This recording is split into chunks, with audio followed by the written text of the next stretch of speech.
Elizabeth Chappell, a lifelong entrepreneur who finally found my niche. After years of new ideas and jumping from business to business, I figured out how to turn a craft into a successful career. In 2016, I started a monthly subscription box for quilters. That little startup has grown into a thriving, multiple six-figure business that I am so proud of. As a published author, designer of fabrics and patterns being sold throughout the world, my favorite thing to do is to teach others how to grow a career of their dreams.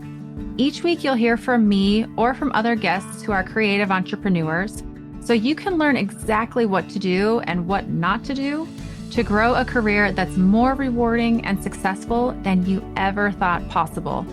If you're ready to turn your craft into a career that you love, I am so excited you're here. Welcome to the Craft to Career podcast.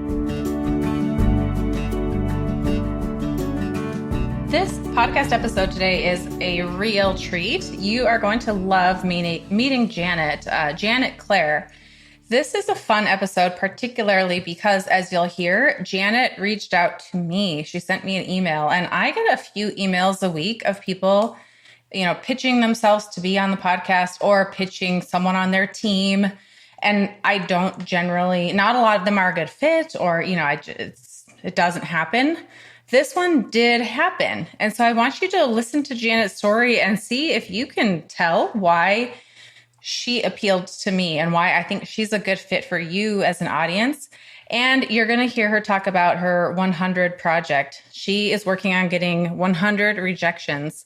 And her email to me was one of those tries to get rejected. So at the end of the call, just she and I, she's like, well, I'm sorry you couldn't help me with my rejection project, which, is hilarious. I just love it. She is so fun. You're going to love meeting Janet and hearing her story. If you've not left a review for the podcast, take just a minute to do that. It was so fun. Last night, my husband and I took a couple to dinner to celebrate a friend's birthday. And they didn't know that I did a podcast. And they're like, well, let me see. What's the podcast? I'm like, oh my gosh, since you're pulling it up, go ahead and just leave a review. And I was like, that's the best gift you can give to me. And they just left a review, tapped, and they're like, now I'm going to go listen and really see if the review lives up to it. But you listeners, you are here. You are listening to the podcast. So my biggest request is that you could take just a second to go and leave a review for the podcast. And once you do that, come back and let me introduce you to Janet Clare.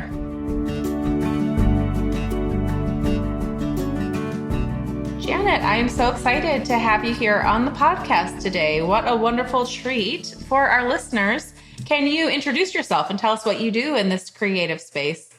Hello. Well, it's lovely to be here. My name's Janet Clare, and I am a textile designer, mainly working in patchwork and quilting. So can you tell us, we have a lot to cover. I'm very excited because you do some live TV and you're on a creative journey that we're excited to hear about. But can you go back to the beginning and just share how you got started in this career? I've got a textile design degree from Winchester School of Art, and it's 3 years, and you do knitting, printing, weaving. And I wanted to really be a print designer, like applied surface design, textile design.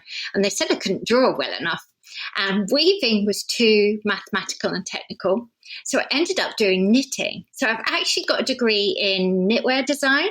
And when I first graduated, I worked for a knitwear agent in London and spent lots and lots of years working freelance, designing to the fashion model, very fast, following trends, etc., etc. My mum's a quilter, so I used to quilt in the evening. I embroider, anything with thread or fabric, I'll have a go.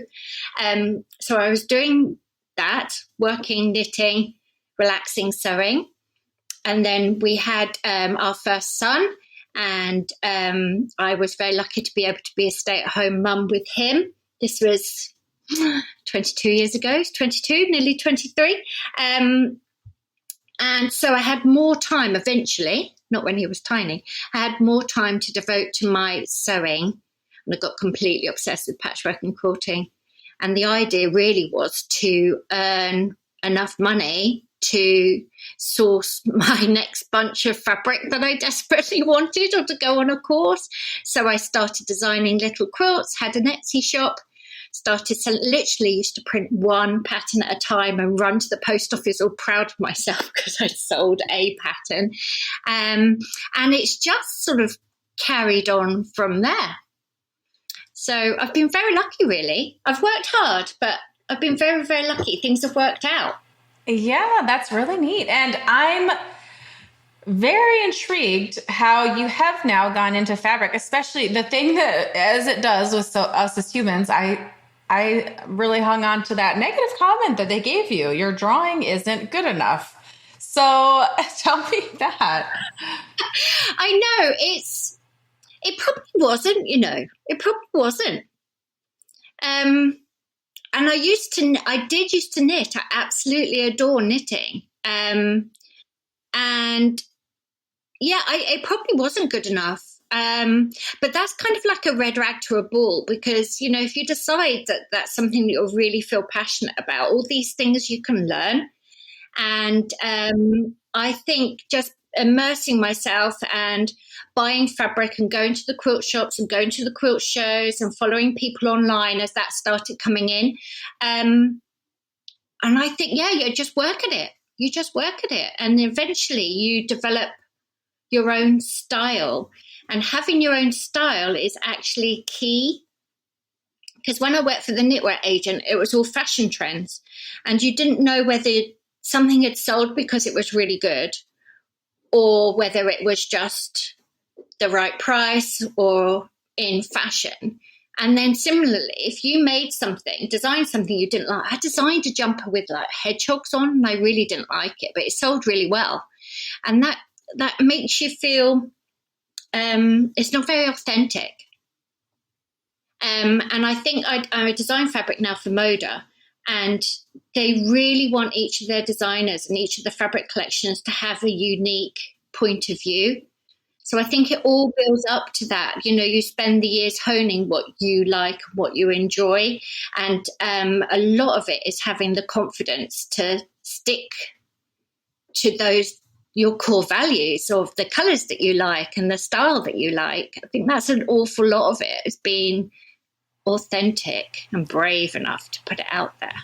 Yes. And also, I actually really love that you just said it probably wasn't good enough, because I do think there's this idea of like, no, I'm just fine the way that I am. But there are times where our skills are not there yet, and we really do have to improve our skills. And it's not a matter of, oh, well, how rude of them, but it's like, no, really, go ahead and improve. And I love that you said you loved what you did. Like, you just immersed yourself. So I'm assuming you practiced drawing, or it looks like, I love your little teapot print I just recently saw.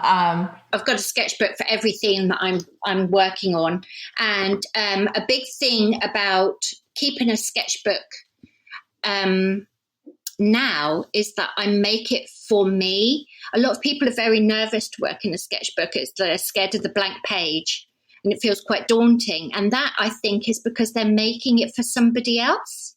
Like, they're assuming that it's got to be good enough for somebody else to look at. And I think if you can get over that, thinking the sketchbook is mine and it's private, and I will share it if I want to, that really helps as well. So I think I did an awful lot of drawing and doodling and experimenting. And as I said, I was lucky to be able to do that, but I was pretty obsessed with it. I would used to sit up really late and do it when the children had gone to bed. So, you're lucky, but the harder you work, the luckier you get. Absolutely. Yes. Those opportunities open up when you create them. And back to the hedgehog jumper or sweater that you created. I mean, I've written a pattern before where I was like creating because I felt like that's what the people wanted, and it wasn't what I wanted.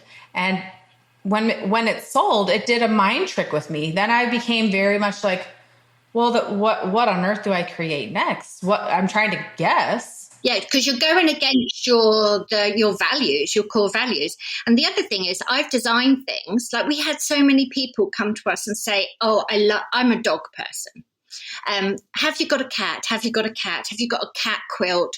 So eventually I made a cat quilt, and it sells, but it's not my bestseller by a long, long way. And people know I am not a cat person. There's nothing wrong with the cat, the pattern. It's sold, but it's never going to be your flyaway, hero piece, hero product, because my heart wasn't really in it. I thought I'd try to be clever. And we've done that with fabric as well. We've tried to not reduce the quality of it, but make something with fabric that's always in stock rather than it being my own design. And my customers don't want to buy linen from me. They just don't. They want to buy it from someone who is a passionate linen provider. They want to buy my stuff. So that's a big part of the mindset, is how do I ignore what else everyone else is doing and stick to what I love. What you love. Absolutely. And I would love to hear, so, okay, where in England you're in England, right? Yeah, we're in England. So we're in a little town called Farnborough, which is a commuter town, and it's to the left of London. Okay. So we're about 40 minutes away from London. 14, Yeah. 1-4. 40. Oh, 40. Okay. A little further. Yeah. Minutes. So you can be in town. You can be in London in about 40 minutes. Nice. And it's kind of towards the Cotswolds. Is that right? More sort of Devon, Cornwall, sort of Stonehenge. Oh, okay. Sort of. All right. South a little Cornwall's bit. a long way away, but it's to the left. Yeah. Okay, lovely. So you've mentioned that you do some live TV shows. Can you tell us what you do and how you got into doing that? Right. So that I was working really hard to build up my online shop, and I was blogging, and I had my Etsy shop, and I had written and self-published a couple of books. And I was at the Festival of Quilts. I had a stand at the Festival of Quilts, which is the biggest quilt show in Europe, and it's every year in August at the National Exhibition Centre in Birmingham.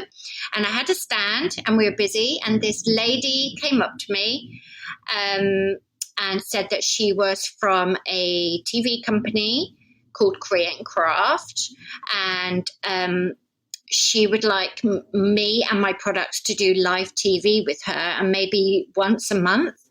My mum and my husband were there, and I was saying no, and they both said yes, she will.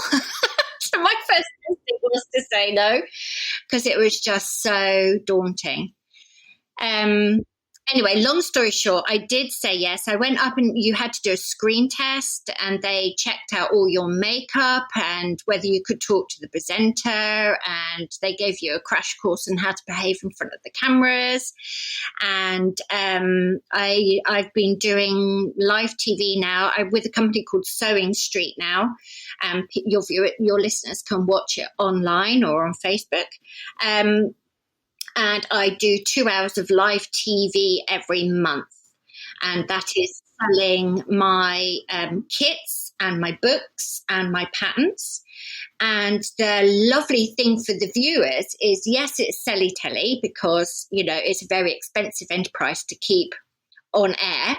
But also I get to demonstrate. So at least half of that hour's TV show is me demonstrating. So last month, and when I was there, I gave a very detailed curved piecing tutorial. So it's just a fantastic opportunity, and there's a big community around it, very, very supportive sort of Facebook group, and they come to the shows and people recognize you.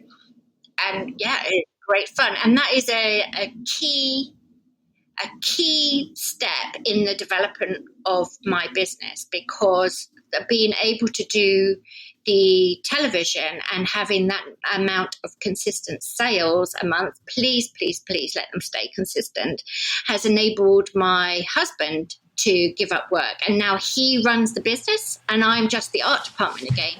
Oh, no way. Which is fabulous. It's fabulous, because I'm not daft, but I'm not good at the accounts and the planning and the budgeting and the paperwork. I find Yes. it very stressful. I don't enjoy it. I doubt myself. All of it causes me a great worry. My husband loves it. Well, He that would is make a a spreadsheet all day, every day.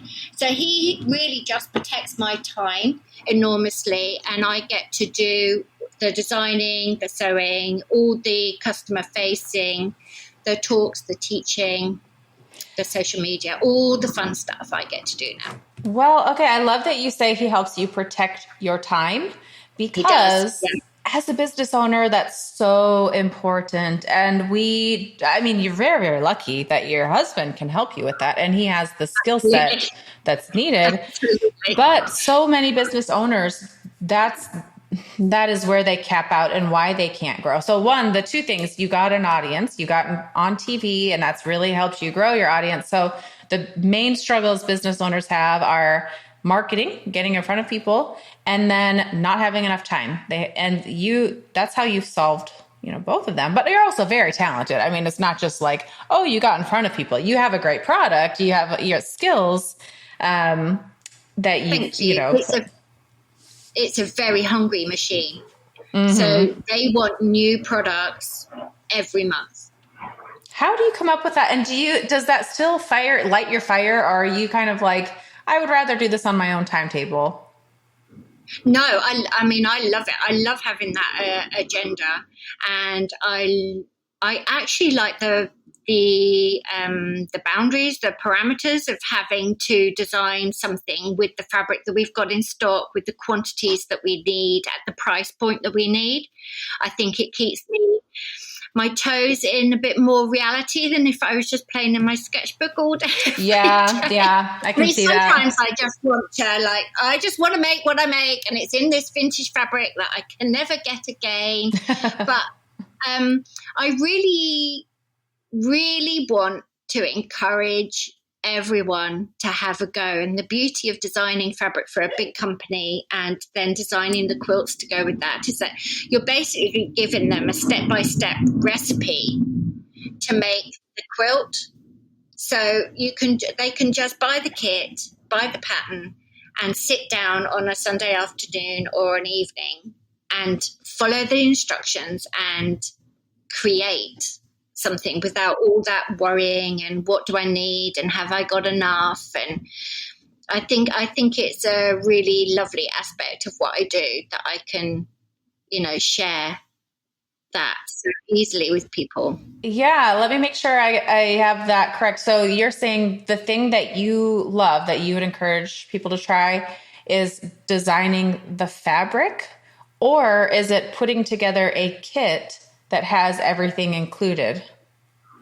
I think from a lot of my customers, they have such limited time that they want a guaranteed result. And I think our most popular products are the kits and the patterns that use the Moda fabric, because that combination, you can just buy it, take it home, and follow the instructions step by step, and you get a guaranteed result, and all those leisure hours have been pleasant.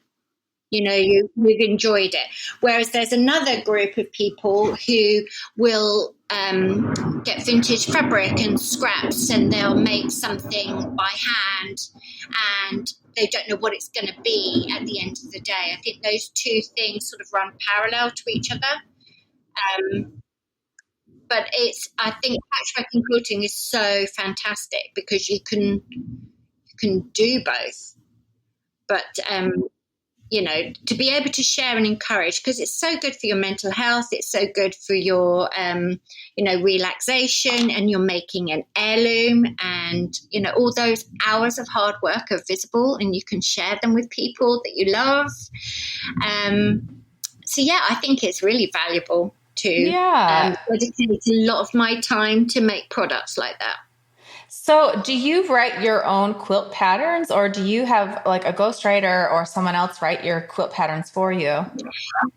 So that's really an interesting conversation again, because I wrote them all for about the first 8 years or something that I was in business. So I wrote all the how do you make a half square triangle, how do you applique, how do you quilt, how do you put the binding on, all of those.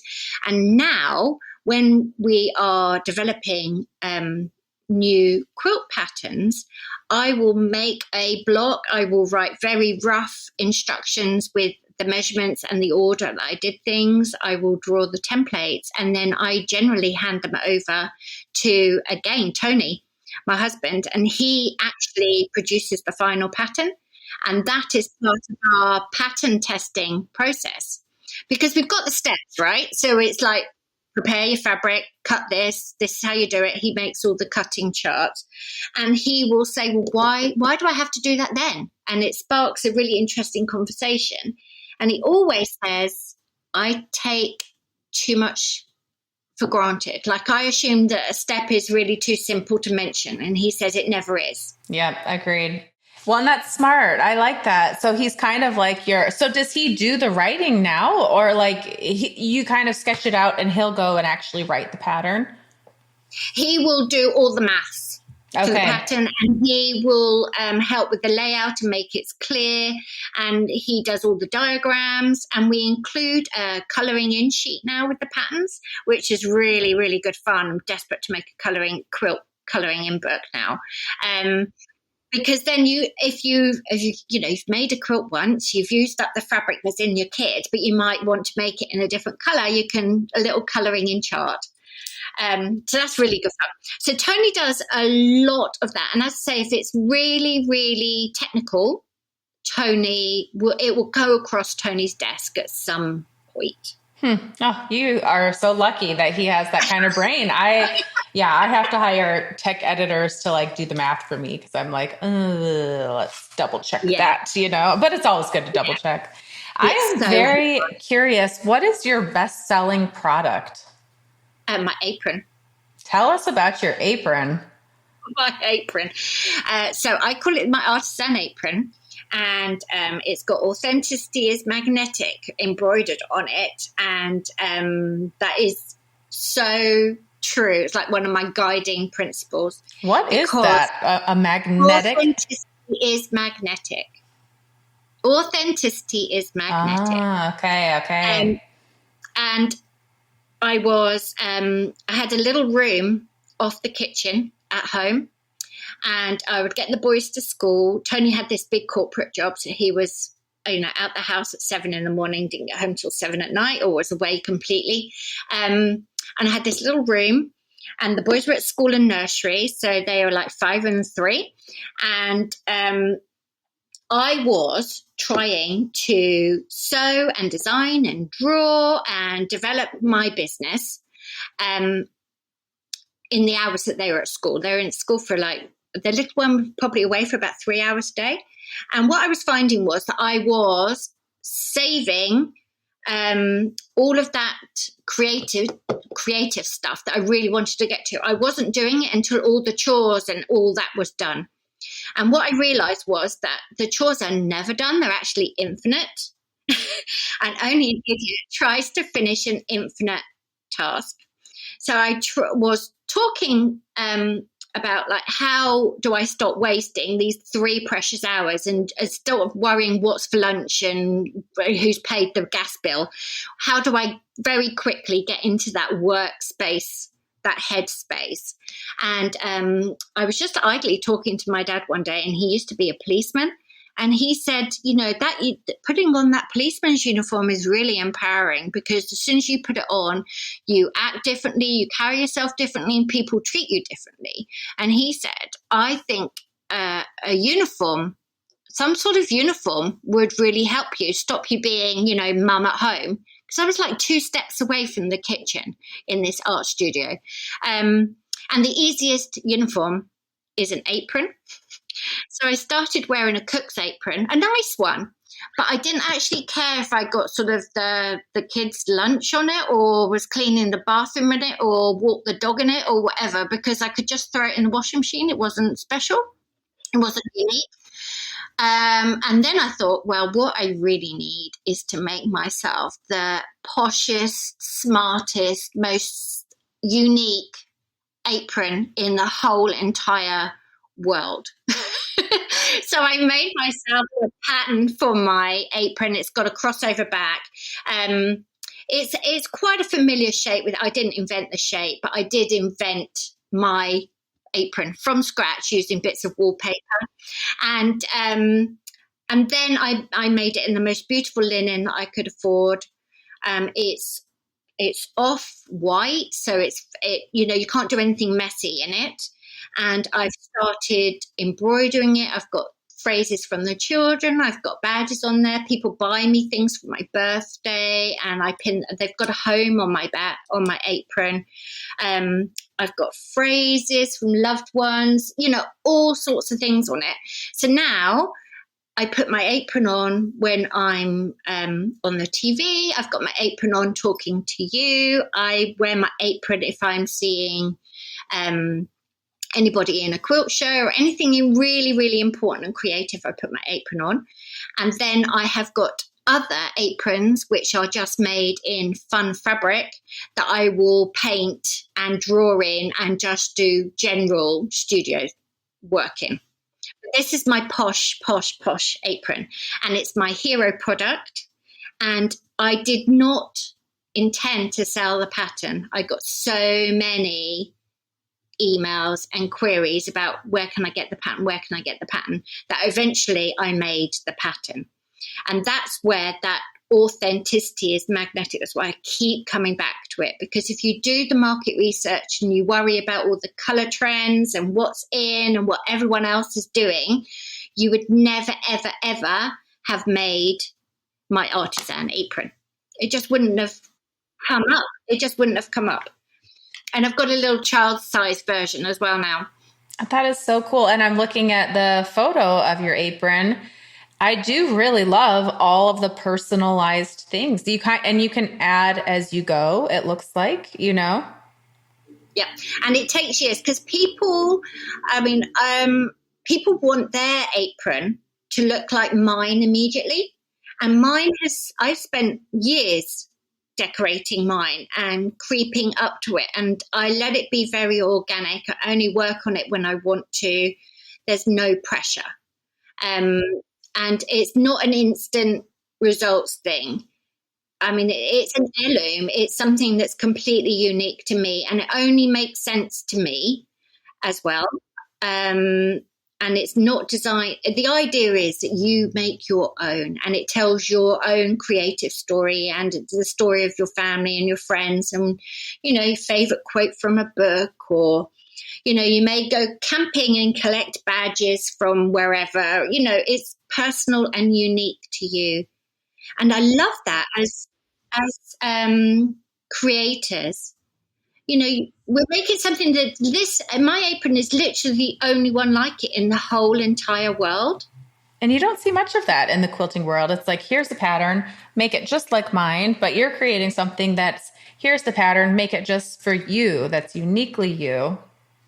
Yeah. And I think that is, that's the balance I'm trying to get all the time in my work. I mean, not balance as in a day or even balance as in a month. It's balance overall, is to do enough of my own personal work that inspires people and keeps me inspired and encouraged creatively, and then still have sufficient creativity and ideas left to develop things for that can be easily reproduced and made by a wider public.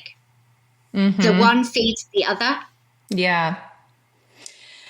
I'm very curious. You have embroidery and applique. Well, first of all, just out of curiosity, do you do needle turn applique, or do you do like the iron and the starch applique, or another? I usually do fusible. And my favorite technique on the sewing machine is free motion. So I teach, I call it drawing with your sewing machine, because I don't teach free motion quilting. I draw houses and faces, and we write words and phrases. So that's one of my favorite things. That's what I would teach. Oh, how cute. Yeah, that's fun. I can see that. I'm looking at your Freya and Fred And I can Oh, see you've yes. kind of like outlined with the thread. Yeah. Uh-huh. Yeah. Yep, very Yeah. fun. That's really cool. And I'm curious, of your embroidery, applique, and patchwork, what sells the best of those? I'm going to make a guess that, should I say my guess first, or do you want to say which Yeah, one go on. first? Go on. I'm going Go to on. guess that it's the patchwork that sells best. Yes. So that Yes. is true. Yeah, and I think that's because there's more of a logical step by step to it. So, Mm-hmm. like if you cut a 6-inch square out, as I've told you to, and sew it next to the half-inch, whatever, it's going to work out. And I think there's always a bit more of the unknown about the plique and the embroidery. I think there's Mm-hmm. room for both, but I think in my experience, most people with a limited amount of time to sew want a guaranteed result. Mm-hmm. Yeah. Interesting. I think, well, and I'm really intrigued because I'm getting more, I'm just dipping my toes into both embroidery and applique. And so I was wondering, I wonder if those would sell well. And so, but it seems like, I don't know, this is just me thinking out loud because I follow now a few embroiderers, which is such a weird word for me to say, embroiderer. But yeah, they usually only do embroidery if that's their top selling thing. I don't know. So, and it seems like if I go to your account, I see mostly quilting. So I would assume that that would sell the most would be the patchwork. But anyhow, just me I thinking do out loud. everything. Yeah. I do everything. I've got embroidery kits. We've got applique kits. I'm going to start developing some knit patterns. That's been on my wish list for a long time. I do cross stitch. I've been working on a cross stitch design for a long time. And that's why my business is called Janet Clare Limited. And I say that I'm a textile designer because I'm fascinated with textiles and I want to have the freedom to go in any direction. Which I love. And your pottery? Yeah. You do pottery too? I see Do this pottery as poodle. well. Yeah, we do pottery on a Thursday morning at an adult education centre, and then we always go out for lunch afterwards. And I do that on a Thursday morning, and I could have booked us to go on a Thursday evening, but I thought if it was in the evening, we would say, "Oh, we're too tired," or "We're late home from work," or blah blah blah. So we actually go in the morning, and nothing gets in the way of that. And then we always have lunch, and it's a really fantastic part of our week. And I mean, that's the beauty of being self-employed, isn't it? If you can take advantage of that time freedom, and that is such a privilege. I mean, I don't set an alarm. I don't set an alarm. I'm normally awake at 6:30, but if I'm awake at 7:30, it doesn't matter. My kids are grown, both, one's working, one's at university.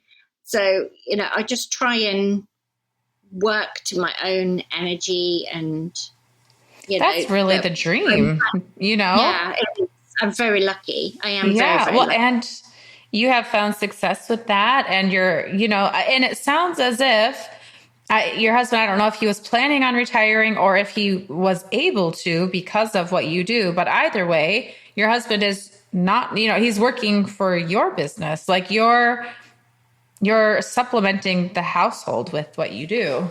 No, I'm providing for that. I am the. Yeah, not That's it. supplementing. It's Yeah, me. you're the provider. No. Yeah. It's us, and it's us together, definitely. Yeah, and we work very hard. Yeah. But you It's love work it. we enjoy. Yeah, we enjoy.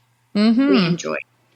But it is hard and it is relentless. And it's not like working for a big company or in part of a team where your boss says, "Oh, well done, everyone. You can, let's leave early on Friday afternoon or let's go and have, a drink somewhere to celebrate." There's none of that. You have to do all of that for yourself. Mm-hmm. So you do have to be quite stubborn, quite self-reliant, and have clear goals, values for how you want to carry on.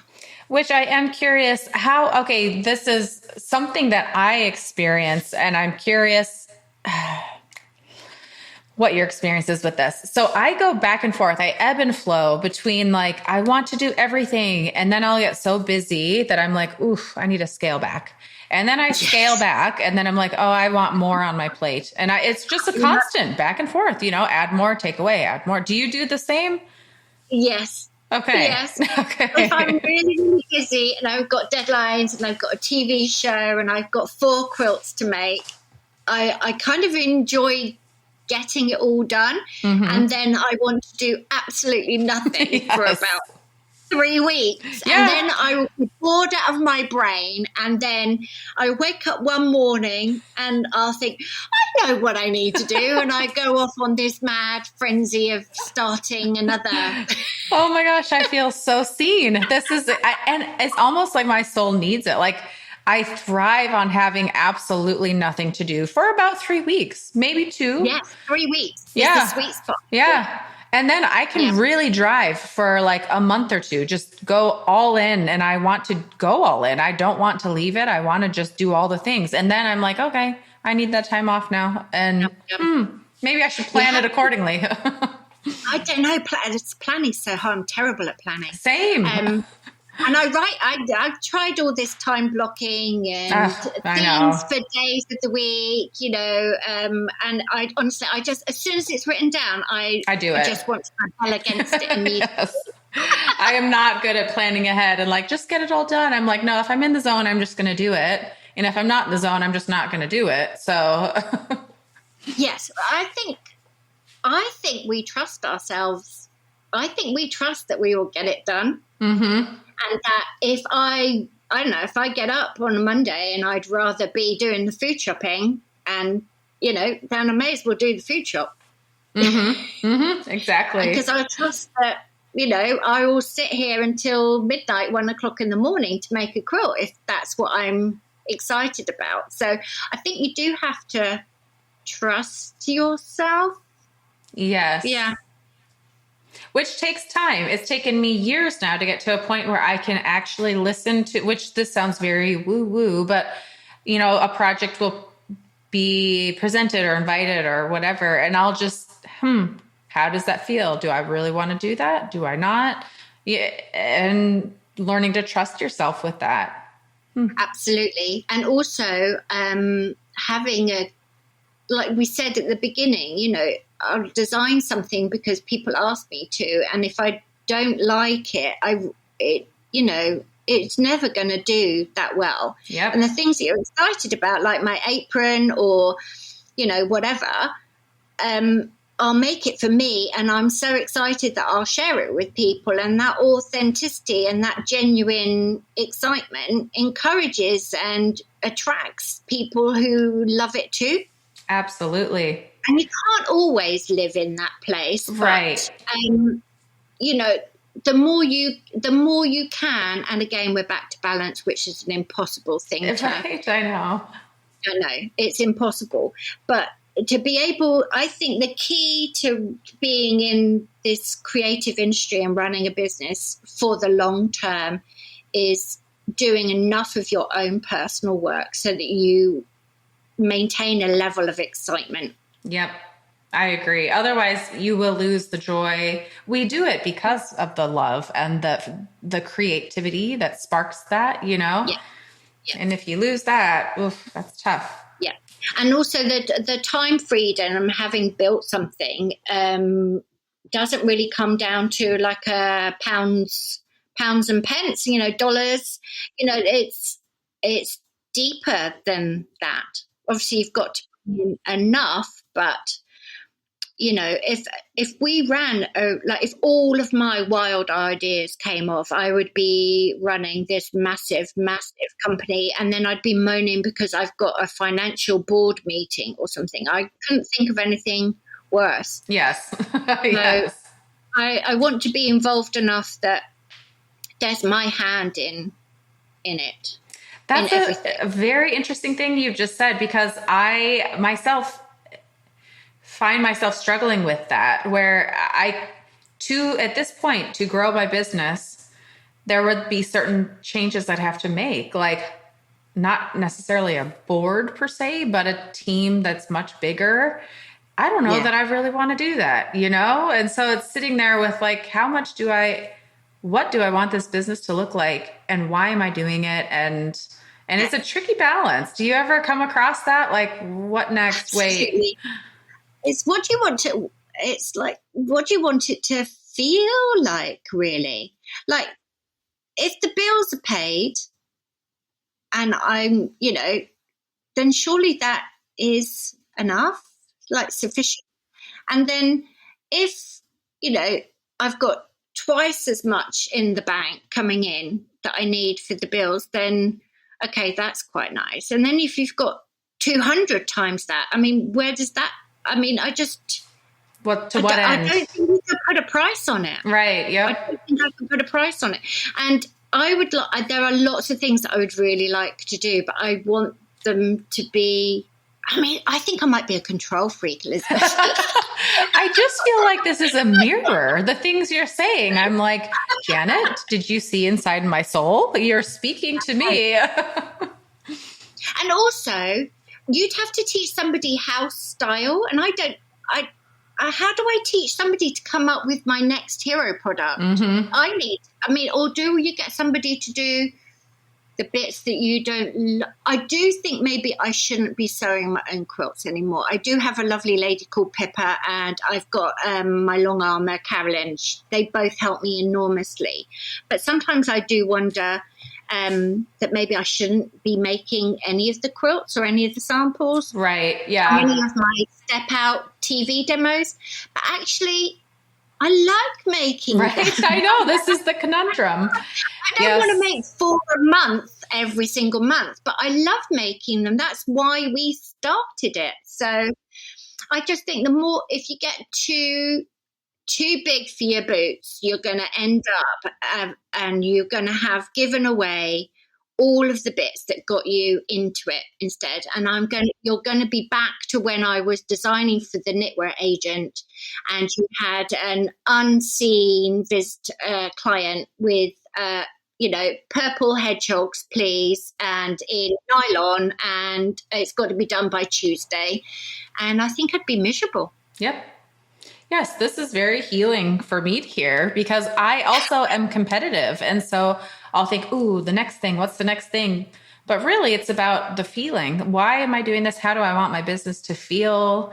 And it's not about competitive. Like it's almost embarrassing to admit that that's something that creeps up for me, but I have to rein that in. Yeah. I am here. Oh, go ahead. Yeah. Go on, you carry on. Well, I'd love to hear what you say. I was going to change the topic. So yeah, share your thoughts.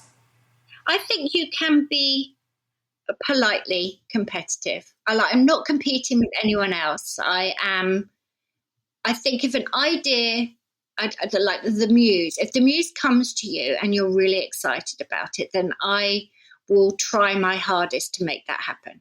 And I have a list in my purse of wild sort of daydreams, and designing fabric was on that list, and being paid to travel was on that. I do like textile tours with the company, so I've been paid to travel. Writing a book was on my list, and I've written 7 and contributed to 13. So I think all of those things, if I have an idea, I'm competitive enough that I will try to make it happen. But I'm not worried that, Joe Blogs next door has done it quicker than me or better than me, or maybe has earned more than me. That doesn't trouble me at all. I love what you just said, your list of dreams, because literally, as you're saying, and I was going to ask, it looks like you're going to Jordan. So you're traveling, you have, you want to write a book. And as you're saying this, I was like, I don't have my next goal. Dream. Yeah. What is it? And that's the driver. You need some. Yeah. Crazy. I would like to write and illustrate a children's book, because I still buy children's books. I absolutely love picture books. I would like to design some wallpaper. I have this crazy idea of designing some designs for Dior. Oh, Now Christian that's an Dior. That's embarrassing. awesome. No, Yeah, no, put it that's out there. I love embarrassing it. story. I follow them on Instagram, and they have Dior Maison, and they do this beautiful crockery. And I was looking at it one day and thinking, I mean, I haven't drawn, and I can't draw that well at the moment, but it's not impossible, and they won't find you. So I talk to textile students whenever I get the opportunity, and I was talking to one of my son's friends is doing textiles at university, and I said to her, they won't find you. They won't Yeah. find you. You have to send them some designs. Now, you can't send them things that you know deep in your heart aren't good enough. Right. Yep. You can send them things that you think they would be genuinely interested in. And that's where you talked at the beginning about the 100 rejections. Now, I heard that from somewhere, and I wish I knew where it was from. But instead of being upset that you get rejected, and actually you get ignored, you don't generally get It's rejected. true. It's yes or nothing. To reframe that, you are trying to get to 100 rejections. So I send a brave email. I used to send one at least once a week, and I probably send one when I'm excited by something. I try to send one about once a month, and you were one of my brave emails. Oh. And yeah, so you didn't get on my rejections list, and I have to. You need some more rejections now. But it's a numbers game. It's a numbers game. And you're not ignored. People don't have the time. It's true. So when I submitted designs to Moda, they had over 100 submissions a week. Wow. And over 100. And that was like 13 years ago. So I don't know how many they've got now that you can submit via a DM on Instagram. So they must have hundreds and hundreds. They are actively looking for something that excites them. They want a unique voice. But they won't get back to you just because they haven't got time. It's not, it's not rude. They're not being callous. They're not being unkind. It's just impossible. The reality. Yeah. Yeah. It's just the reality of it. So try to get to 100 rejections, but you've got to find a company that excites you, where you could imagine yourself sort of slotting in. And I'm curious, have you had, because I have had, and I haven't even shared yet on the podcast, and I will in due time, but I've had certain things where I thought it was a dream. And then when I started doing it, I realized, oh no, this is not what I want to do. Have you experienced that? Yeah. And I sometimes wonder whether that was somebody else's dream, like an expectation. Like, is that something that you would want? Like, I don't care what car we drive. Right. I want it to be reliable. I like heated seats in the winter, and I like aircon in the summer, and I like to feel safe. And I like it not to be so big that I'm scared of parking it. But I don't care what name's on the front of it. I sometimes think that, like if we, I don't know, suddenly become a millionaire or something, then would you feel obliged to not drive around my sort of 6-year-old car now? Would I feel that I should go and buy the latest whatever? I just think that would be somebody else's dream. Yeah. Maybe you just do it because you're flattered to be asked, and it seems like the next logical step. But it's not actually something that you would have put on your wish list that you've got to write immediately, by the way. You must write I'm actually writing a few things down as we're speaking. I'm like, yep, this. And they're not that high and lofty, It's like, oh, I'd love to create blah. Yeah. Interesting. Yeah. So I am curious, Janet, just to daydream here. If you could live your perfect life, what would it look like? This is going to sound so smug, but I'm pretty close. That is amazing. I love that. I'm pretty close. I would like to live near the sea, like really, really close to the sea. And I would like to be able to do pottery at home. So I'd like a kiln and a room to do that. I would like to travel more. And we have an old house. We have an Edwardian house. It's built in 1908, and it needs constant maintenance. And there's always something going wrong with it. So I would actually like it to be completely finished, completely mended, and nothing to be broken whatsoever. And if I'm mega, mega, mega rich, I'll have a chauffeur because I don't really like driving. Yeah, I have my pie in the sky dreams. A cook that makes all my meals that are healthy, that are ready whenever I'm hungry. That's my dream. Yes. Wouldn't that be? What's for dinner? I just that question is. I don't know. Why? But no, we as I say, we work hard. We live within our means, and there's not really a lot more that you could wish for. Yeah, the simple life. Yeah.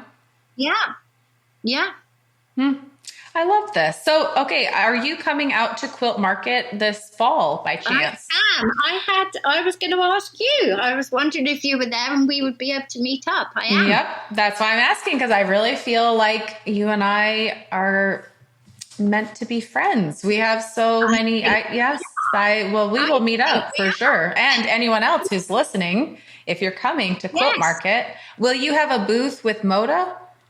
I will be part of the Moda booth, and I will be there with my products and patterns, and I am there, and I am going to do some teaching while I'm over. So I'm going to be teaching at Boxcar in Texas while I'm over.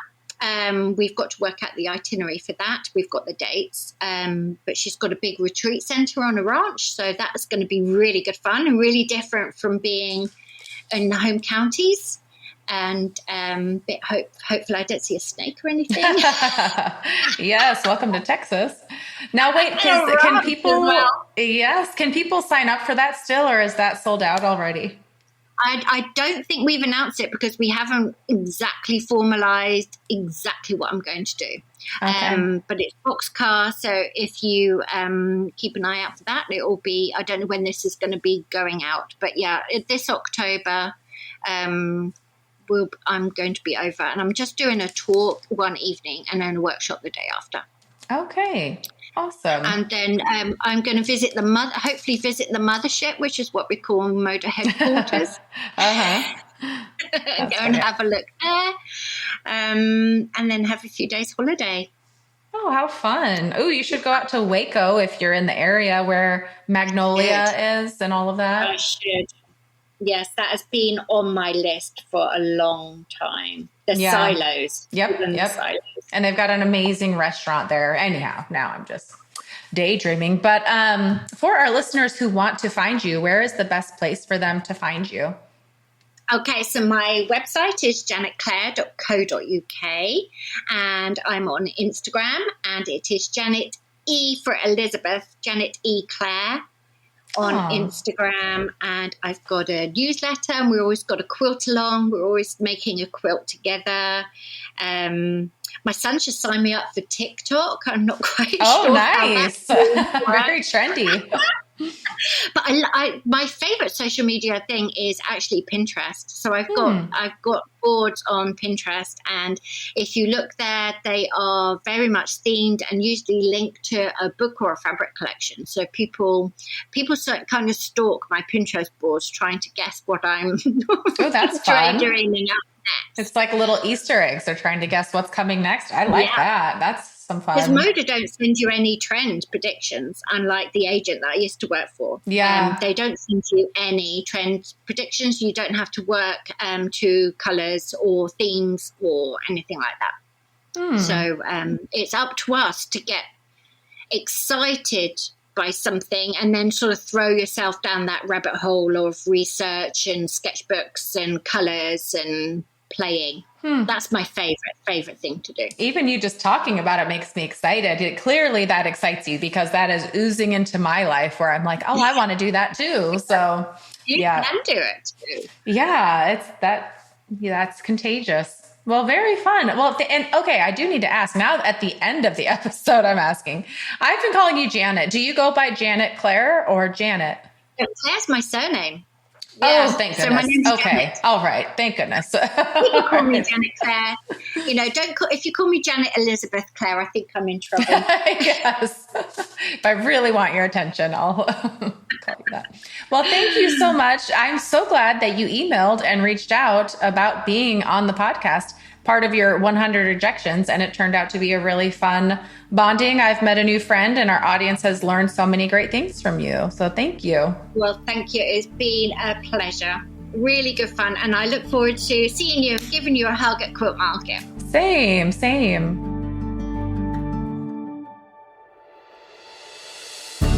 Janet, it was so fun chatting with you. I cannot wait to meet when you come out in October. We'll hug and meet in real life. And I just love what you did. I mean, I wrote down a few of my dreams even while we were talking. And at the end of the recording, she said, share a few of your dreams. And one was to have Joanna Gaines on the podcast. She's like, go email her today. So I'm going to email her now. And you know what? I'm going to work on 100 rejections. It's kind of fun. Like what else could I do to get rejected? So I really am going to embrace that and give it a try and lean into just the joy of what I do. So I hope you listeners enjoyed hearing from Janet as much as I did. And join me next Friday. I'll have a brand new podcast episode for you. Until then, have a wonderful week.